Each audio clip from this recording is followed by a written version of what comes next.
There's so much pressure to ace our interviews, and there's so much competition, especially in this job market. So how do you stand apart? In this video, I'll share the one thing you must do to ace your interviews and land your dream job. I know, we need to give perfect interview answers and tell the interviewer exactly what they want to hear, right? I don't know who gave my roommate that advice, but I would advise against that. What if I told you that you don't need to sacrifice your authenticity to get a job?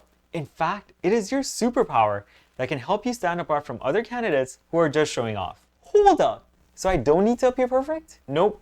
I've interviewed over 500 candidates in my career, and I could clearly tell when someone was putting on a show versus someone who was being genuine. And you can guess which candidate got the job. I hate putting on a show, but I always thought that I had to if I wanted to get the job. It's especially hard for me because I'm an introvert and terrible at memorizing answers. Well, now you won't have to. In this video, I'm going to share 4 tips on how you can answer your interview questions with authenticity, courage, vulnerability, and in the process, blow your interviewers away. I'm going to focus on behavioral interview questions. These are the questions that start with, tell me about a time when. For example, tell me about a time when you had a conflict with a coworker. First tip, you want to structure your answers. And for that, use a STAR framework. What does STAR stand for? Situation, task, action, and results. Situation, what was the situation at hand? Task, what were you asked to do or what did you have to do? Action, what did you actually end up doing in the situation? And results, what was the outcome of the actions? I know, I'll just make up a story that makes me look great. Ugh. I would advise against that because a skilled interviewer can detect it. They will ask follow-up questions and poke holes in your story, which doesn't make you look good. The way you can be authentic here is be truthful about what happened. Don't give generic answers. Give specific examples that showcase your skills and personality. And because you're sharing a story about what happened, there's really no need to memorize. I get the STAR framework, but what if my results didn't turn out well? In this case, use tip number 2. That is, share your learning journey. What did you learn from that situation and what will you do differently going forward? When I was a manager, I didn't care as much about the outcome, but what the person learned from the situation. In fact, if you're not learning, that's a red flag for me. We're all gonna make mistakes. We're human after all. So share your mistakes and share the learnings that you had in the process. I would rather have someone on my team who's genuine, made mistakes, and learned from them than someone who's just pretending to be perfect. Remember that you are interviewing the company too. When you share a mistake, their reaction may just give you hints about the manager and how they treat their employees. Here's my personal example. I once worked for a leader who would yell at people for making mistakes. It didn't make us feel valued, and it showed me the type of work environment that I did not want to work in ever again.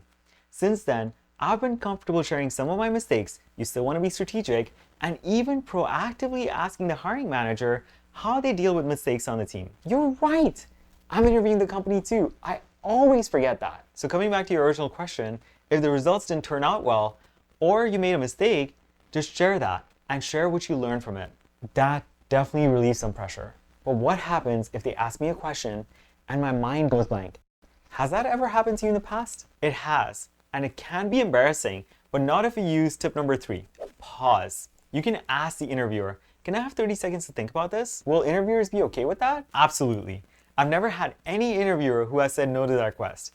It shows that you care about giving a thoughtful answer. So just ask, take a moment to collect your thoughts, and then give an answer. Yeah, sometimes even a little time to think would really help me out. But what if they ask me a question and I don't have any relevant examples or stories? That is, I don't have an answer. In this case, use tip number 4, get hypothetical. What do you mean by that? You can say, I haven't experienced this in the past, but if it were to happen, this is how I would handle it. So you're giving a hypothetical answer instead of an experience-based answer, and your interviewer will appreciate the honesty. This happened to me in an interview. I was interviewing for a management position, and the director asked me if I had to let someone go because of underperformance.